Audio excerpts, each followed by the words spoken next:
welcome back to Gracie Meets. Are you tech savvy? A lot of teens like us are because of all the new technology we're thinking of every year. The tech industry is growing, which means more businesses are making professional websites to promote their product or service. Most companies hire people called web developers. These are the people who build and code websites. I've invited Mr. Keith Solomon, the web developer who designed my Gracie Meets website, onto the show today to tell us more about web development. Tell the listeners a little bit about yourself. I build websites. A lot of what I do involves taking designs that are basically just static images in Photoshop and cutting them up and coding them into HTML and CSS and whatever else is needed to make it an actual usable website. It gets more technical than that, of course, but that's the basics of it. So. What does the growth potential for this job look like? Well, it's not going to get any smaller, that's for sure. As far as growth, I don't see the growth slowing down really at all because it's only going to become more of a commonplace thing as more people go to, living their entire lives online, so to speak. Everything, if you don't have a website, you don't exist for a lot of people. So, yeah, the growth is limitless, really. What kind of changes do you think are on the horizon for the future growth of being a web developer? As much as I hate to say it, I think you're going to see the computer side of it kind of go away, and it's just going to become more mobile only or tablet only, or, you're not going to be sitting at a keyboard or, at a desk or any of that kind of thing when you access any particular website. It's all going to be done on your phone or on a tablet or whatever device comes next. Your glasses or, directly into your brain or something crazy like that. So I know you do freelance work for this. Does that mean that you can work your own hours and at your own house? Or do you go to an office? My office is in the basement of my house. My commute, I like to say I have the world's shortest commute. It's literally 10 seconds downstairs. It's kind of a good thing and a bad thing because some days I just never leave my office, so to speak. But I do tend to keep normal-ish hours that I'm in the office and, available to fix problems or do whatever needs to be done, simply because if I don't, I will sit at my keyboard for 18 hours and, before I realize it, everybody else is in bed and I'm the only one awake. So what does a typical day for you look like since you have your own hours and stuff?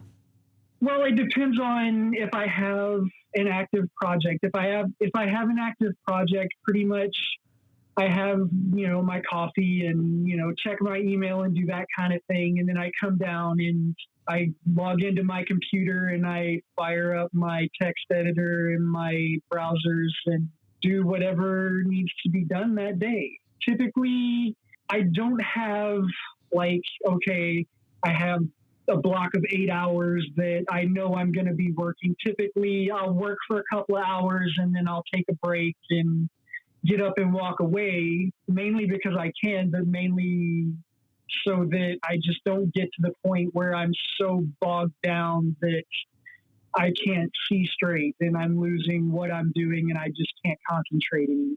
So it's a little bit of laziness, I'll admit, but it's also just, you can't just do this and stare at code for 8 hours and hope to accomplish anything major. There have been days where I have done that, and at the end of it, it's just like you're just so brain dead that all you want to do is stare at nothing because the thought of watching TV, it's another screen, and that's the last thing you want in front of your face. Oh, the joys of being a freelancer. You have basically your own hours. There is that. It was good after our son was born because, I could pretty much just say, you know what, I'm not going to be able to get anything done today because he needs me, and we didn't have to worry about daycare or babysitters or any of that kind of thing because I was there. If you could start all over, would you change careers? If so, why? Depends on the day. Some days it's like, I don't want to do this anymore. But for the most part, no, I don't think I would. I've done the hardware side of technology too, and of the two, I much prefer software because at the end of the day, if something's not working, you can basically just throw that file away and start over, and you really haven't lost anything. Whereas with hardware, if you get a bad part, then yeah, it's just you replace that part, but then you have to wait for that new part to show up if it's not something you can just go out and buy. But no, I don't. Given the chance to start over, I don't think I would. I think I would not take the detour into the hardware side that I did and just do all this kind of stuff. So. How could a high schooler become someone like you? It's actually not that hard these days. When I started in the early 90s, it was a lot harder. You really had to know that this is what you wanted to do, but now there's so many resources available that are just free, and you can start with nothing except whatever computer you happen to have in front of you, really. You don't need to have a server. You don't need to have anything other than the ability to edit text files, really. It's a fairly easy to get into, and it kind of gives you a lot of leeway as far as, do you want to stay doing the website, or do you want to get into application development? Do you want to get into back-end development? There's a lot of ways you can go, and pretty much there's no barriers to entry like there used to be. So I think it would be really easy for somebody to just decide, oh, this is what I want to do, and just step into it. Yeah, like now everyone is doing school on computers or doing something online, and I feel like now there's things like Skillshare where you can learn how to make bread or make a website or do anything. Yeah. Like it's just easy.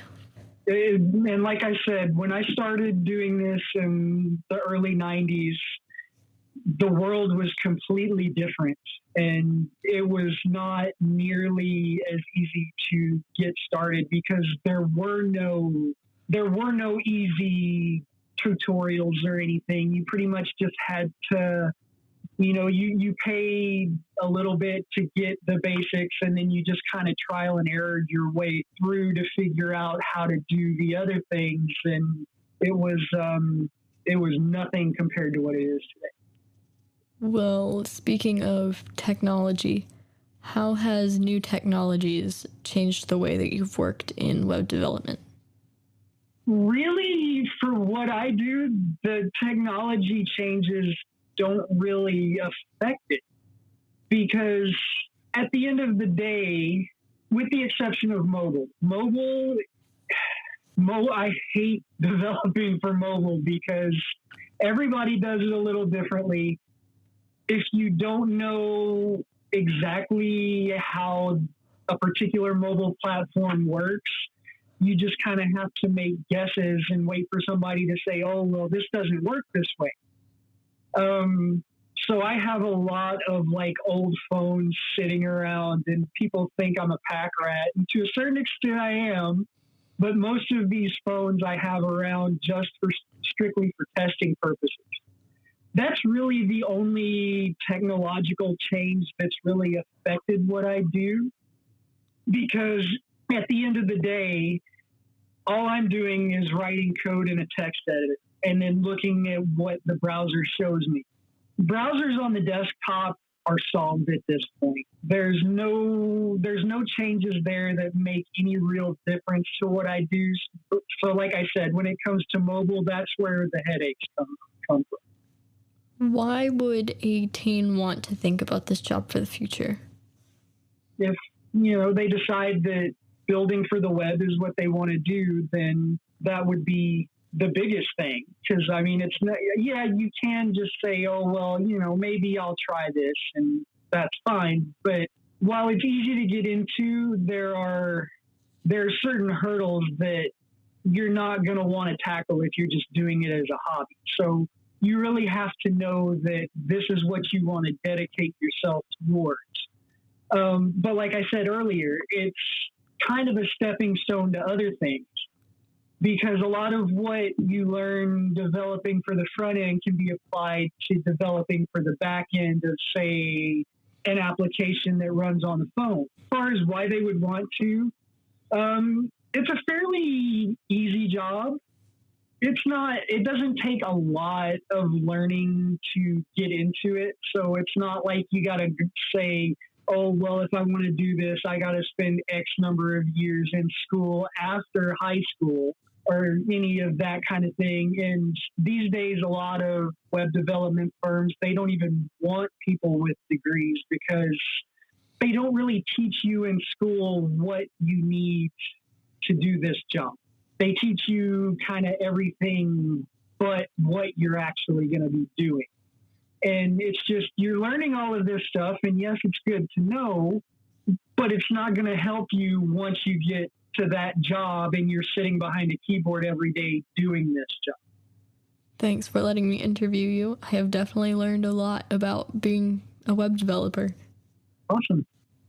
From web page builds for major organizations to smaller websites like the Gracie Meets podcast, web developers are tasked with making sure a company's online image is presented in the most professional way possible. Companies rely on these developers to get their digital first impression to the masses.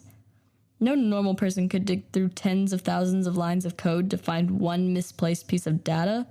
But then again, show me a normal teenager. Thanks for listening.